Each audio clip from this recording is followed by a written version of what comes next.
Okay, let's unpack this. Have you ever felt like, you've hit a certain point in English, like you're comfortable, maybe B2 level? Yeah, functional, you can get by. Exactly. You Yeah. follow conversations, read articles, but that next level, C1, hmm feeling truly fluent, expressing complex stuff, it just feels like this huge jump. Oh, absolutely. It's a really common feeling. That jump from B2, where things work okay, Mm. to C1, where it's all about nuance, flexibility, really sophisticated expression. It's probably one of the biggest shifts. It feels like you need a whole new way of operating, not just more vocabulary. That's a great way to put it. It's less about just adding more stuff and more about depth, about intention, moving beyond just using the language to really mastering it. And that journey, that whole transformation, is exactly what we're diving into today. We've been looking at some really interesting material, specifically an essay called Mastering the Journey to C1 English Proficiency. Right.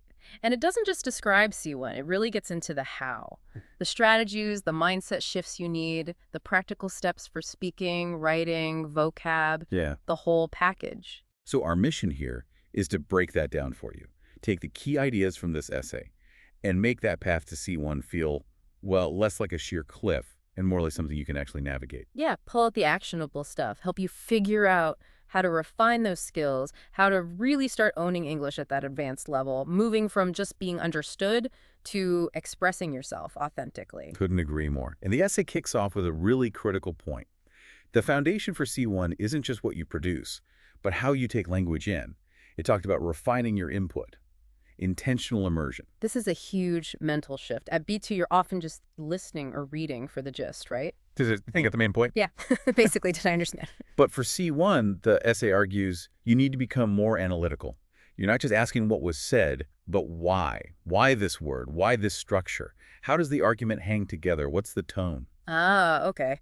So you're kind of like a language detective, looking for clues in how things are said or written. Exactly, deconstructing it. And the material suggests specific types of input for this. Podcasts, TED Talks, but on tougher subjects. Think of what sort of topics? Things like, psychology, maybe politics, AI, climate change, stuff that inherently uses more complex language and ideas. And it's not just passive listening, is it? No, definitely not. Mm. The advice is pause it, think about it, take notes, really grapple with the ideas and the language being used. And for reading, similar idea. Yeah, it points towards nonfiction, editorials, things from places known for sophisticated writing like The Economist, The Guardian, maybe Harvard Business Review. And again, the focus isn't just information gathering. Right, it's analyzing how the writer builds their case, how they use evidence, how they link ideas, those transition techniques. You're studying the craft, essentially. You got it. The essay also mentions TV shows, documentaries, but ones with rich dialogue, like The Crown or Suits, even The Social Dilemma, places where language reflects complex interactions. And I saw a suggestion about subtitles. Yeah, turn them off once you feel comfortable. It forces your ear to really tune into the natural flow, the speed, the intonation without that visual crutch. Pushing yourself a bit. Definitely. So the core takeaway on input is that shift. C1 means moving past what does this mean? You start asking why this specific word? Why this phrase right here? It's about developing a much deeper linguistic awareness. Okay, so you're refining your input, becoming more analytical. The logical next step is upgrading your output, right? Speaking and writing. And this is where so many B2 learners feel that plateau really strongly. They can communicate, sure, but maybe it lacks precision or depth or just doesn't sound quite natural. Yeah, I get that. And the essay really hammers this point. Breaking through requires not just practice, but productive practice. And crucially, practice that involves feedback.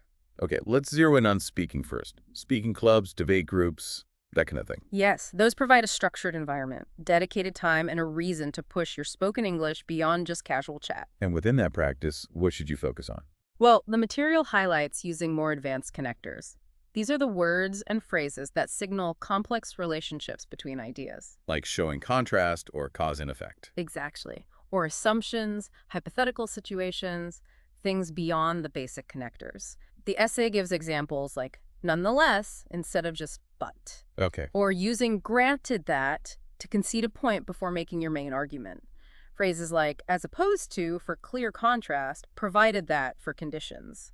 Using these really elevates your speaking. They sound like the sort of glue for more complex thoughts. The essay also mentioned shadowing. Can you explain that? Sure. Shadowing is basically listening to a native speaker and trying to repeat what they say almost simultaneously. You're mimicking their rhythm, their stress patterns, their intonation, even the emotion. Oh, so you're trying to capture the music of the language. Precisely. It's fantastic for building fluency, improving pronunciation. Right. It can make you sound less hesitant because you're training your mouth and brain to produce those English patterns more automatically. Interesting technique. Okay, what about writing? Similar principles. Practice, but practice with complexity. The advice is to write essays, blog posts, maybe detailed LinkedIn posts, but on challenging topics. That forces you to structure complex arguments clearly in writing. And it's not just about getting words down, is it? There's structure involved. Absolutely. It mentions mastering academic and professional structures. That means things like maintaining a consistent formal tone, building logical paragraphs, using linking devices effectively so it all flows. Coherence. Exactly. And even proper referencing if you're doing academic style writing. The point isn't necessarily about being fancy.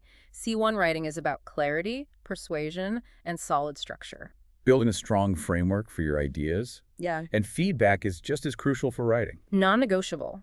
The essay suggests peer review, maybe using platforms like LangCorrect or finding language exchange partners, getting another set of eyes on your work. Why is that so important? Because they'll spot things you're blind to. Awkward phrasing, vocabulary that could be more precise, maybe gaps in your logic or flow. It's invaluable. Okay.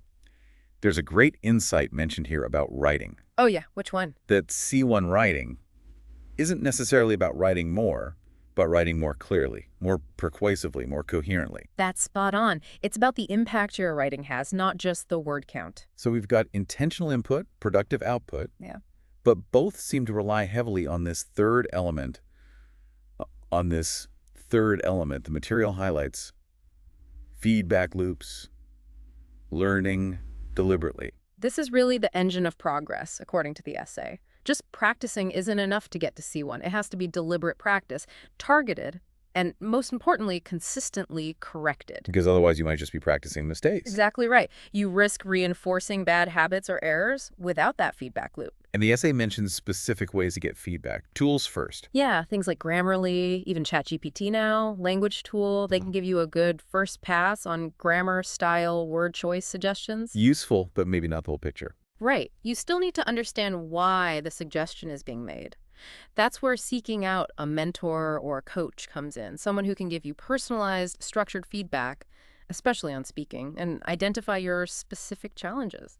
And what about self-feedback? I saw recording yourself mentioned. Yes. The often painful but incredibly effective method. Huh. Yeah, we can be tough to listen back. It really is like holding up a mirror. You hear the ums and lits, the pronunciation glitches, the awkward pauses, the grammatical slips you had no idea you were making. It gives you concrete data for self-correction. Confronting, like you said, but it makes sense. The core idea here seems really clear. Yeah. Deliberate practice, guided by feedback. That's how you move forward. Takes the guesswork out of it. You know what you need to work on. Okay, let's shift gears slightly to vocabulary, because that changes at C1 too, doesn't it? It's not just about learning more basic words. The section is expand vocabulary strategically. Correct. B2 level usually means a solid general vocabulary. C1 requires more nuance, more specialization. Yes, domain-specific terms for complex topics, but also really mastering idiomatic expressions, collocations, metaphorical language. The stuff that makes English sound really natural. Exactly. The language native speakers often use without even thinking about it. It adds sophistication. So how do you learn that strategically? Vocabulary notebooks are mentioned. Yeah, but the way you use them is key. It's not just lists of words. The essay stresses recording new words or expressions in context. Where did you hear it? How was it used? Maybe pull a sentence from that podcast or article. And review them. Critically important, review them regularly, maybe weekly. The goal is to move them from passive recognition, oh yeah, I've seen that word, to active use in your own speaking and writing, context and repetition. Makes sense. And what about collocations and idioms? These always seem tricky. They are. Collocations are those word pairs that just sound right together, like make a decision, not do a decision. Idioms are phrases where the meaning isn't literal, like bite the bullet. The essay gives examples like come to terms with, on the brink of, a double-edged sword. Right. You often can't guess these. Learning them is vital for fluency and naturalness. It shows you understand the deeper patterns of the language. They definitely add color. Yeah. And working with word families, how does that help? It's a really efficient way to expand your range. You take a base word, the example given is predict, the verb. Right. Then you explore its relatives. Predictable, adjective, prediction, noun. Unpredictability, another noun, negative. Understanding these connections lets you use variations of words you already know or are learning. It gives you flexibility. Leveraging what you already have, essentially. Building connections. That's it. Okay, so input, output, feedback, vocabulary. Those are very practical skills. But the essay goes deeper into something maybe less tangible. Think in English. The inner transformation. Yes. This might be the most profound part of the C1 journey. It's about moving away from constantly translating in your head from your native language. So you start processing things directly in English. Ideally, yes. Forming thoughts, reacting to information, having your internal monologue happen in English without that intermediate translation step. That sounds hard. How do you even practice that? Does it just happen? Well, the essay suggests you can actively encourage it. One way is keeping a journal, but writing only in English. It forces you to articulate your thoughts directly. Okay, journaling makes sense. What else? Talking to yourself in English? Narrating your day, maybe? Narrating making coffee. I am now selecting a mug. Seems a bit strange. It feels strange at first, but you're training your brain. You're practicing constructing thoughts and sentences in English on the fly without translating. Another suggestion is when you consume English content, watch a show, read an article, try to analyze the ideas, think about them in English. Don't immediately jump back to your native language to process it. Okay, I see. You're trying to stay within the English linguistic environment mentally. Exactly. It's about aiming for cognitive fluency, not just linguistic fluency. Treating English as a primary tool for thought. That's a big shift. And underlying all these techniques, all these skills, the essay talks about mindset. Adopt a growth mindset. This isn't just technical, is it? Not at all. It's deeply psychological and emotional.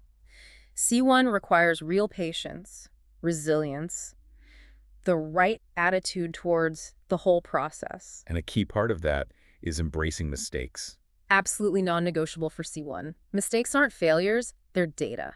They show you exactly where you need to focus, where your understanding isn't quite there yet. If you're afraid of making mistakes, you won't risk using the complex language you need to learn. So see them as learning opportunities. Precisely. And stay curious. The essay emphasizes this too.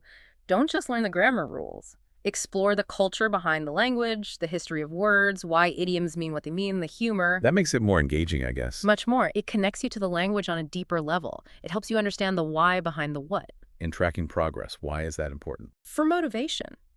The essay suggests keeping old recordings, old writing samples. Then, 3 months later, 6 months later, go back and look or listen. So you can actually see the improvement. Yes, you get tangible proof that your hard work is paying off. That's incredibly powerful for keeping you going when it feels tough. That visible progress must be a real boost. You know, there's a quote in the essay that really stood out to me on this mindset point. Which one? It's not about knowing more words. It's about being more you in English. Yeah, that's a powerful one. It really captures the essence of C1, doesn't it? It's not just about linguistic skill. It's about gaining the ability to express your unique personality, your complex ideas, your humor, your feelings, all authentically, using English as the tool. Becoming more fully yourself, just in another language. Exactly. Okay, so pulling this all together, this deep dive into mastering the journey to C1 English proficiency really shows that moving from B2 to C1 isn't just another step up. It's a genuine transformation. It really is. It's a fundamental shift from being functional to being nuanced, authentic, sophisticated in how you express yourself. It demands changes in how you take in language, how you practice output with feedback, how you build vocabulary strategically. How you actually train your brain to think in English. And crucially, the mindset you bring to it all, that resilience, that curiosity. It's not just adding skills layer by layer. Yeah. It feels more like becoming a different kind of communicator altogether. Yeah. Someone who can really engage deeply and express themselves fully in English. And that takes intention, consistency, and, yeah, a willingness to embrace the challenge. But the payoff, being able to connect and communicate on a whole new level globally, is huge. So to leave you, the listener, with something to think about, building on that powerful idea of being more you in English. Think about all the strategies we've unpacked today. Analyzing input, using advanced connectors, getting feedback, learning collocations, trying to think in English, embracing mistakes. Which single strategy really resonates with you right now? Which one feels like the most manageable first step? And how might focusing on just that one thing start to shift your journey? Not just towards speaking English, but towards truly owning it and letting more of you come through.